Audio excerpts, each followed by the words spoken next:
Okay, amazing day mga ka-GMZ. So welcome back to my channel. Ayan. So naghahanap ba kayo ng budget road bike? Ayan, no, less than 7,000 pesos. Ayan, ito si Phantom Explorer. Sinail natin, no? So bagong labas ulit ngayong 2024. Pero ito, I think meron na ito dati, pero mas pinamura itong si Phantom Explorer natin. Ayan. So kung napanood nyo dati yung na-update natin last year, parang yung Kisto Explorer din nata yun. Ayan. So meron din road bike si Phantom. Ayan. So Trinx, Phantom and Kisto is isa lang din naman ang manufacturer niyan. Gawa yan lahat ni Trinx. Ayan. So pag-usapan natin yung specs saka yung bagong presyo nitong Phantom Explorer road bike natin. Umpisa natin. Let's go.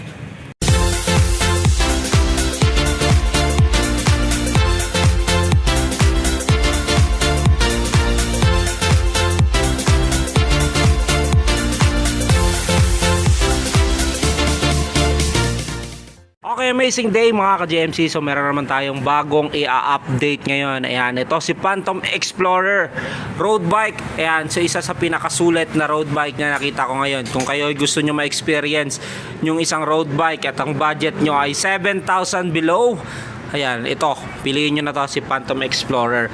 Ayan, si Phantom natin ay alloy frame. Ayan, so kung familiar kayo dun sa mga brand ni Trinx, then Kisto, ayan, si Phantom, isa din po yan sa manufactured ng Trinx natin. Ayan, so ayan, choose to rise. Then dito sa kanyang top tube Explorer, ito yung pinaka model niya. Yung color combination niya matte black, then ay may orange, yellow, nagla-light, no, and to green. Ayan, light to dark, then matte black uli. Ayan, dito sa taas medyo may pagka-flat yung kanyang frame. Dito sa kagilid, ayan, ganun din. Sa ilalim halos medyo pa kurba siya. Ayan, so dito naman sa kanyang down tube, ayan, so dito sa ilalim, ayan, flat, then medyo may pagka slim dito, palit ng palit. Ayan, dito Phantom, ayan, yung mismong brand nya, then ito yung logo nya, Phantom. So alloy na po ito. Size ng kanyang set tube, ayan, ito ay size 46. Sa kanya naman top tube ay 49. Ayan, CM po yan. Then dito sa kanyang down tube, syempre ayan po, lagi natin nakikita na meron niyang lagayan ng isang battle cage dito. Ayan, so sa kanyang set tube naman, ayan, dito nakalagay yung Explorer niya, then yung Phantom. Ayan, so nakikita rin natin to sa mga Trinx, di ba? Ayan, yung Phantom, Trinx, ayan, may ganyang design, no, o sticker. So warning, dito yan nakalagay sa likod. Ayan, yung mag-helmet kayo once na nagra-rides kayo o nagagamit kayo ng isang bike. Ayan, so quick release naman yung kanyang seat post. Ayan, 27.2 ang size. Ito ay steel pa. Stock pedal ay plastic ball bearing. Kanyang saddle naman walang pagkakilanlan, pero ito po ay brand pa rin naman ng Phantom ito. Ayan, so dito naman tayo sa kanyang drivetrain. Ito po ay naka 3x self bearing yung kanyang bottom bracket. Ay sorry, okay, so as checking, yung pinaka bottom bracket pala niya ay yung stock lang din na ball bearing. Ayan, so kung kayo ay bumili nito, upgrade nyo, ay suggest i-upgrade nyo na ito sa ball bearing na sa seal bearing na square type. Yung mga nasa 250 pesos lang ata yun, mga ganon, no. Yung size nito, pag bumili nyo yung size ng 122mm. Ayan, so ito yung mga pan 3x. Then yung crank nya ay bakal pa, stock, then 3x po yan. Sa kanya namang FD, ayan, so walang brand yung nakalagay sa kanya, pero mga Shimano din to pero non-series. Ito ay naka clamp type. Ayan, so kung mapapansin natin yan yung clamp type nya. Then yung kanyang RD, ayan, Shimano Tourney TZ. Ayan, legit po na Shimano Tourney TZ. So ito po pala ay 3x 1, 2, 3, 4, 5, 6, 7 speed. Ayan, so nakalagay sa kanyang RD, ayan, so nakalagay ay 6 speed. Pero abot po talaga ito ng mga 7 speed. Mostly naman na nakikita natin Shimano Tourney TZ, kakayanin yan hanggang 8 speed.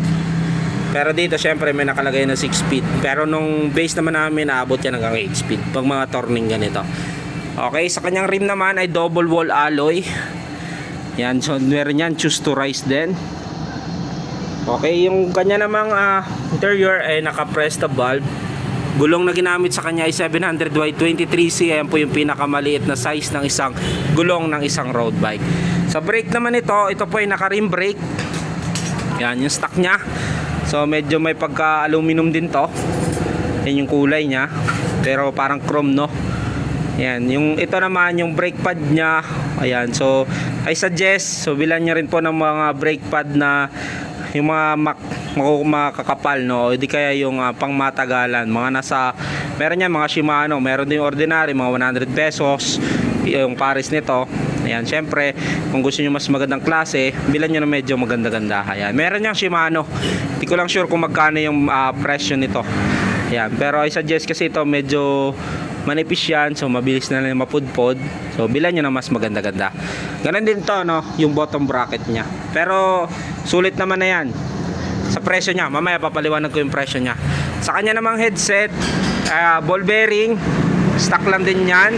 Stem naman niya ay alloy. Ginagandaan ito, ito yung thumb shifter natin tinatawag. Ito yung legit na thumb shifter ng mga Shimano. So yan, so ito yung Shimano, ayan, 3x7 speed, nakikita nyo. Meron kasing thumb shifter na yung isa yung dito lang, no, hindi ganitong klaseng design. Dalawang klase yan eh. Pero ito yung legit na Shimano, yung ganito. So mas madali siyang i-shift. Yan, lower high lang to. Yan, ganun din sa crank niya, no. Ito yung nasa crank, ito yung nasa kanyang sprocket. Okay, sa kanya namang drop bar, ito ay standard size. So kung gusto niyo na siyang gawing STI soon, bibili ka ng stem na oversize, then yung drop bar. Kasi yung size nito ay standard 25.4, so hindi siya pasok doon sa size ng isang STI natin. Then ito yung brakes niya, so single brake lang yan. So yung STI kasi natin, di ba, dito magkasama na. Ito yung shifter niya. Sa fork naman niya, ito ay bakal pa. So stock lang din, mostly naman natin nakikita yan sa mga road bike, mga stock lang din. So, caliper, yan, harap likod, ito yung brakes niya. Suggest nga kung may budget na kayo, bilan nyo ng mas maganda-gandang brake pad. Pero kung wala, ay ito muna gamitin nyo. So alalay lang din tayo sa pagbe-brake. Sa kanya namang gulong sa unahan, ito ay quick release. Yan, so may skewer yan. Sa likod naman niya ay naka-bolt type. So dito, Shunfeng ang kanyang bakal pa po yan, no? Okay, so dito naman tayo sa cabling niya. Cabling niya, brake niya sa unahan. Ayan, nakikita naman natin. Okay, so ito yung brake sa unahan. Then yung shifter, FDRD niya. So kanyang brake sa likod. Ayan, dito dumaan sa ilalim ng kanyang top tube. Siyempre yan, no, nakikita natin. So external, ginaganda naman ito, mabilis siyang malinis. Ayan, so dito naman tayo sa FDRD niya. So dito naman dumaan yan sa kanyang down tube. Patagos yan dito sa ilalim. So meron yung guide dito, parang sa gitara lang, no, may guide. Yan, para hindi lumihis, lalong lalo na pag nagsiship na tayo. So yan, so yung itong Phantom natin Explorer road bike. Ito ang presyo nito ay 6,500 pag pinick up niya yan dito sa shop. Ayan, so sulit na po yan yung Phantom natin. Alam ko mga presyohan yan dati ay mga nasa 9,500. Ayan, so unang labas nito. Pero ngayon 6,500 with 5 freebies, glove tube, machine guard, arm sleeve, tail light. Ayan, sa TikTok, sa Shopee, available po yan. So yung pong presyo niyan sa TikTok, Shopee, 6,700. Pag pinick up niyan dito, ayan, may discount kang 200. 6,500 mo na lang ma-avail. Okay, so yan po yung Phantom Explorer natin road bike. So comment down below kung nagustuhan nyo yung bagong update ni Phantom Explorer road bike.